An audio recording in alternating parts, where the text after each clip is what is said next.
Hi കൂട്ടുകാരെ, ഞാനിപ്പോൾ ഉള്ളത് പള്ളത്തിൻകാലിലെ മോഡേൺ തട്ടുകടയിലാണ്. അവിടെ വളരെ രുചിയേറിയ ഭക്ഷണ വിഭവങ്ങളാണ് ഉള്ളത്. നമുക്കൊന്ന് കണ്ടു നോക്കാം.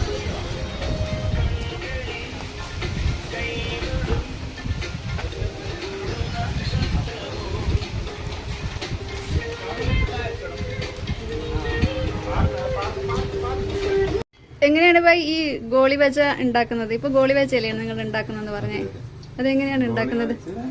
ആദ്യം രാവിലെ വന്നിട്ട് മാവൊക്കെ അടിച്ചു വെക്കും.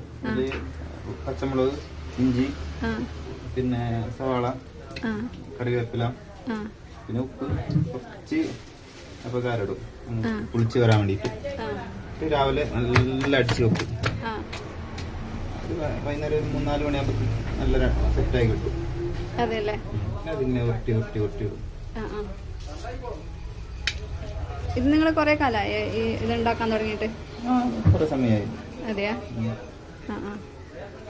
അപ്പം ദിവസം എത്ര ഗോളി വെച്ച് ഉണ്ടാക്കും നിങ്ങള്? ദിവസം 3 കിലോ മൈദ ഉണ്ടാക്കും. അപ്പൊ രാവിലെ ഇതിന്റെ പണി തുടങ്ങും? കുറച്ച് പണി രാവിലെ തുടങ്ങും. പിന്നെ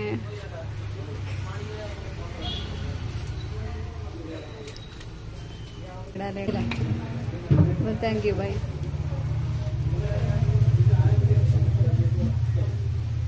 അപ്പം നല്ലൊരു ഗോളി വെച്ച് ഇവിടെ ഉണ്ടാക്കുന്നത്. അപ്പം എല്ലാവർക്കും നിങ്ങൾക്ക് ഈ ഗോളി വെച്ച് കഴിക്കണമെന്നുണ്ടെങ്കിൽ പള്ളത്തിങ്ങാല് മോഡേൺ തട്ടുകടയിൽ വരിക. ഇവിടെ നല്ല ഗോളി വെച്ച് കിട്ടും, പഴംപൊരി കിട്ടും, പിന്നെ എന്തൊക്കെ കിട്ടും ബൈ? പിന്നെ മക്രൂണി ഉണ്ടാവും, കടലുണ്ടാവും, സീര ഉണ്ടാവും, മസാല കൊണ്ട, സുഗീന്, പഴംപൊരി, പഴം നിറച്ചത്, ഓരോ ദിവസം ഓരോ ഐറ്റംസ് ഉണ്ടാവും. വടാപ്പാവ് ഉണ്ടാവും, മുട്ട മസാല ഉണ്ടാവും, മുട്ട ബജി ഉണ്ടാവും.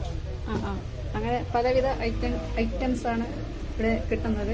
ഇവിടെ എത്ര മണിക്കാണ് ഈ ഷോപ്പ് ഓപ്പൺ ചെയ്യുന്നത്? 3:30 മണിക്ക് ഓപ്പൺ ചെയ്യും. രാത്രി 12 മണി വരെ ഉണ്ടാവും.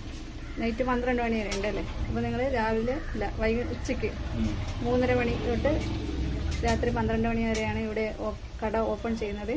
അപ്പം നിങ്ങൾക്ക് നല്ല എന്താ പറയുക, നല്ല ഫുഡ്, ടേസ്റ്റിയായ ഫുഡ് കഴിക്കണമെന്നുണ്ടെങ്കിൽ പള്ളത്തിങ്ങാല് മോഡേൺ തട്ടുകടയിൽ വരിക. അതിന്റെ അപ്പുറത്ത് എന്താണ് ഇടാ?